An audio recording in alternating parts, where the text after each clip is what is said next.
Flashback. Our challenge. So how was your first couple of days, like talking to Isaac at school and stuff? We did not record any of that one. We did not record any of that. Oh. The whole thing. End of flashback.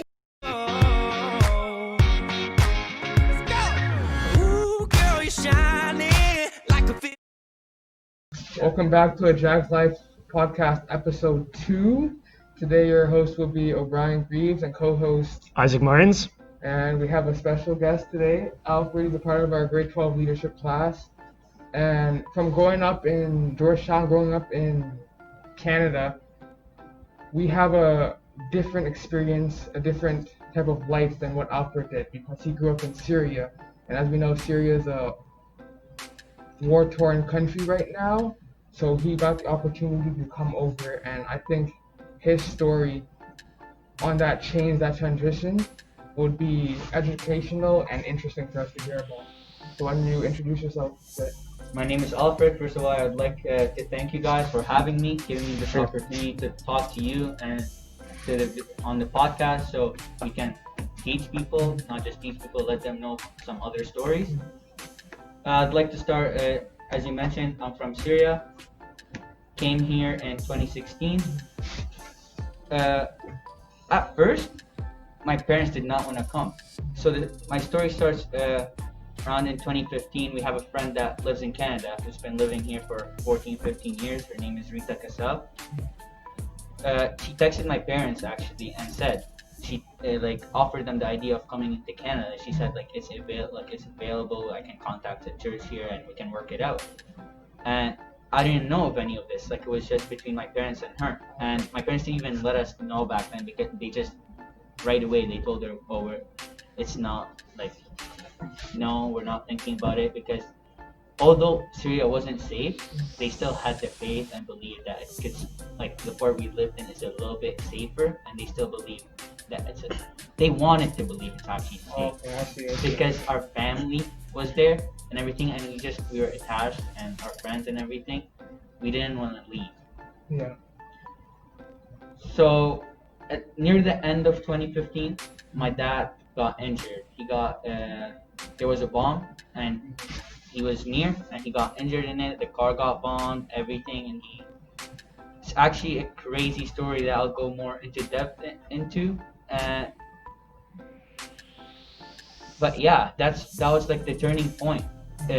My parents, although they wanted to leave, it's not safe. That at that point they were like, no, I cannot. My dad was like, I can't keep my kids here. It was me this time. The next time it could be me, or it could be my brother, my other brother.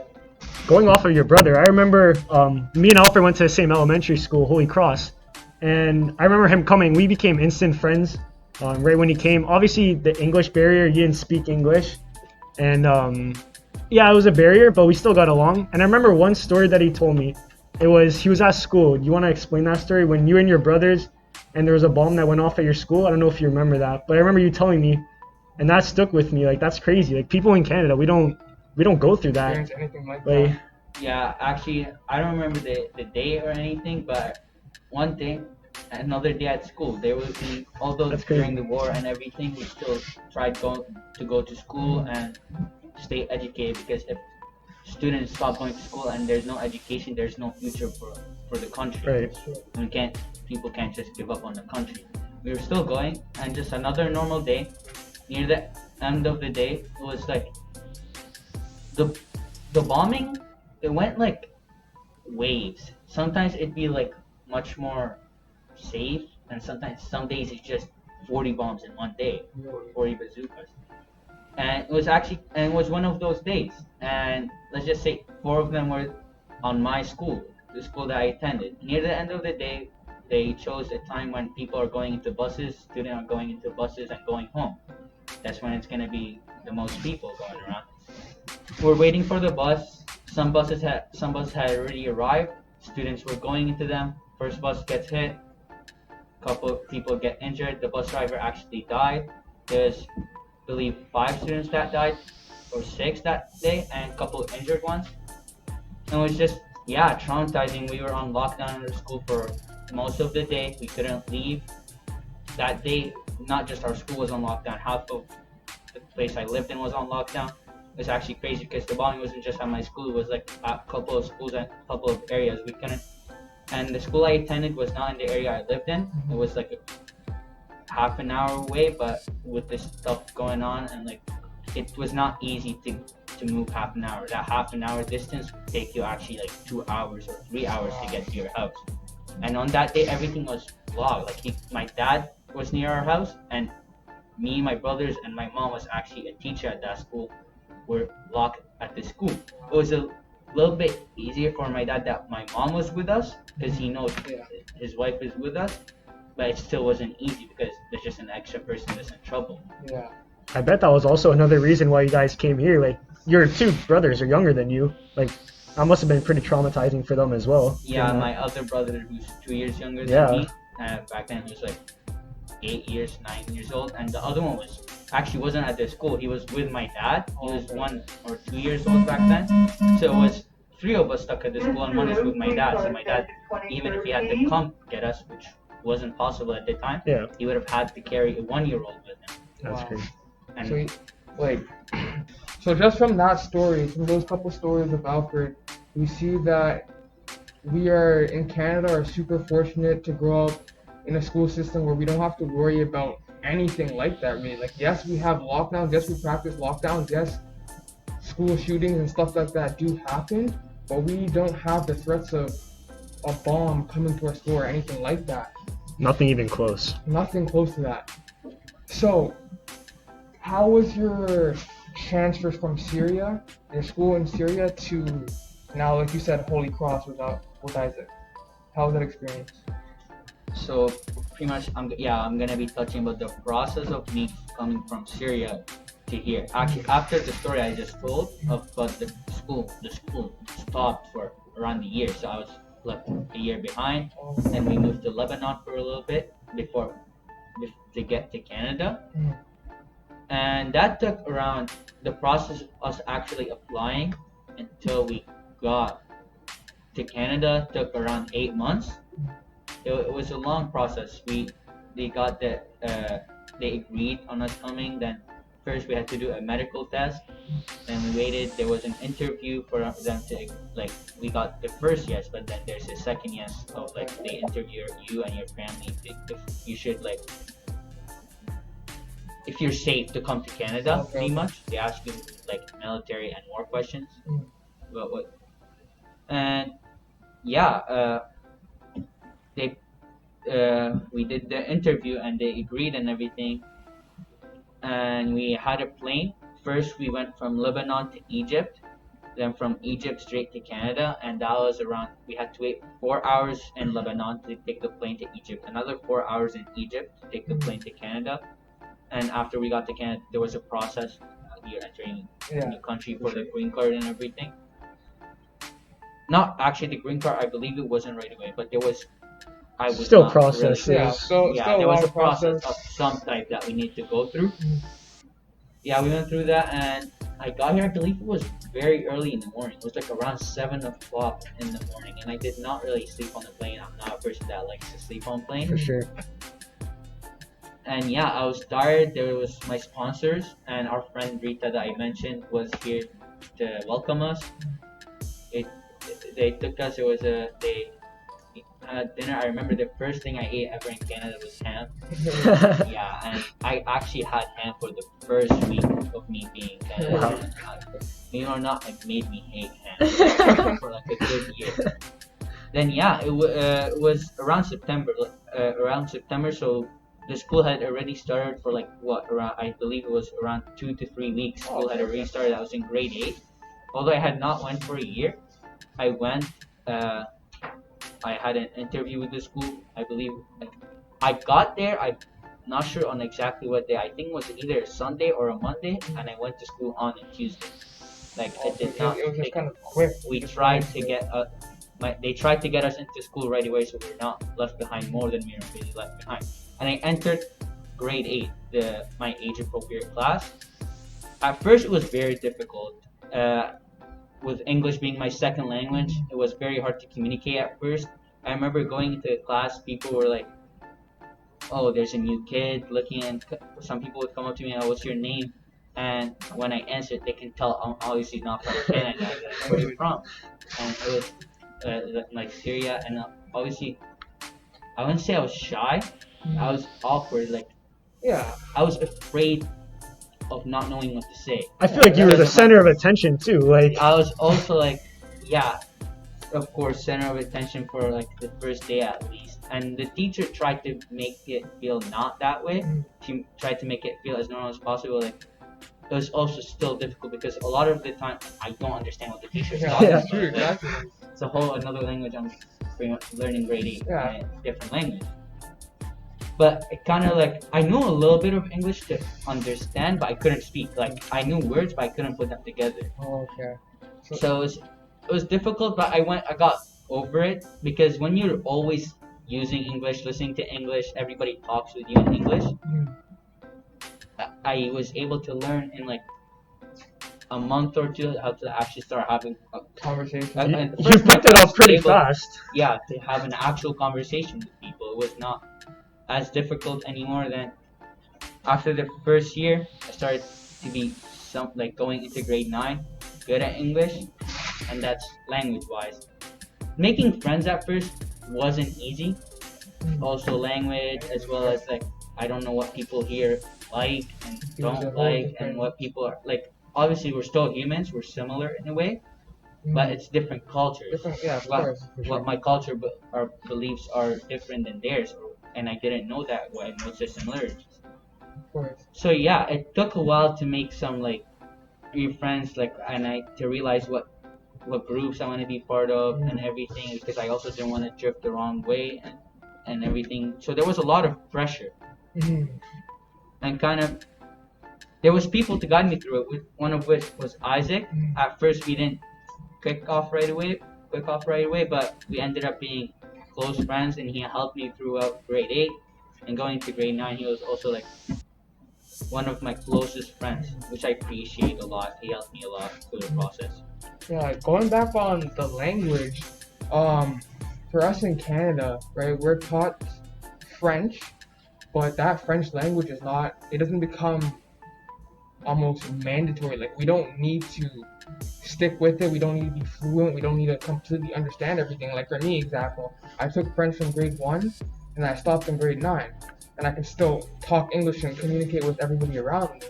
But Alphred, coming from Syria, you spoke a different language, and you're completely forced into English to be able to conversate and get along with everybody. So that must have been a intense change. It was intense, but actually I believe if that wasn't to happen, I wouldn't be at the point I am at right now.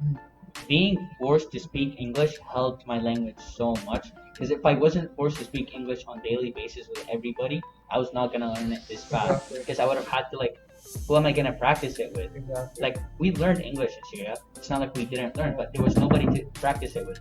We'd go to class, they tried to teach us, but they would translate everything. Like we weren't speaking English in class, we were speaking Arabic. We'd read English and try to translate it into Arabic. Exactly. That was what I thought of English the whole time throughout my life until I got to Canada. And when I got here, I was learning it and had to practice it on a daily basis with everybody that was around me other than my parents. Because at one point, I was technically the strongest in English in the family, which was also another task that was on my shoulders. Although I wasn't good at English, but I was still the best in the family. So I had to help my parents in a lot because they didn't have the language.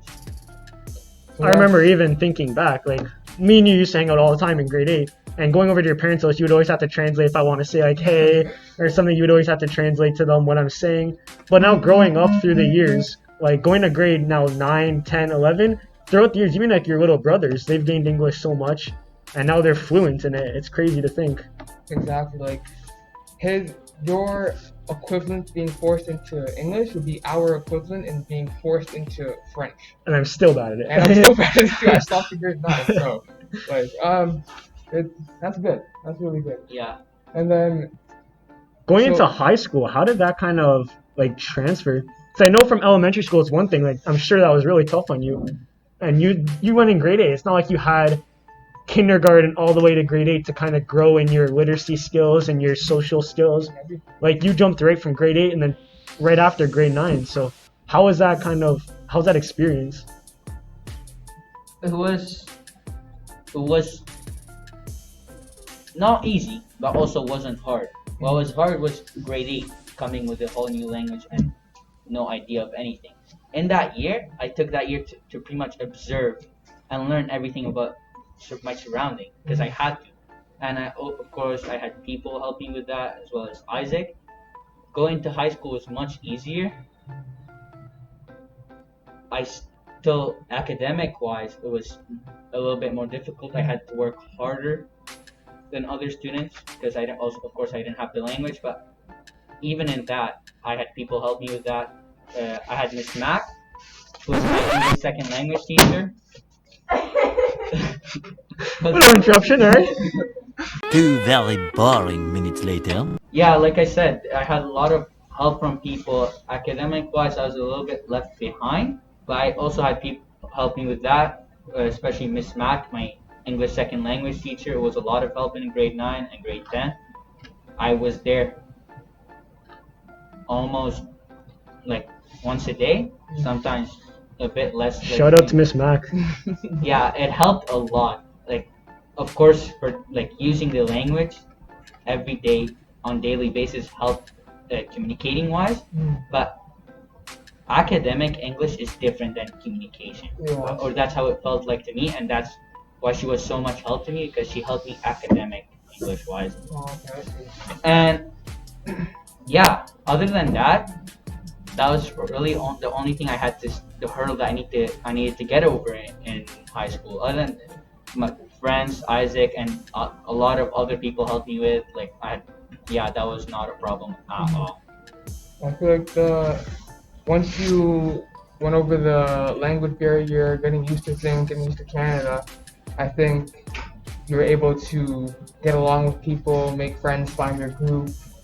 And now here in grade 12, like me and you have been friends since, like I knew you since grade 8, but I became friends with you, like best friends with you in grade 9.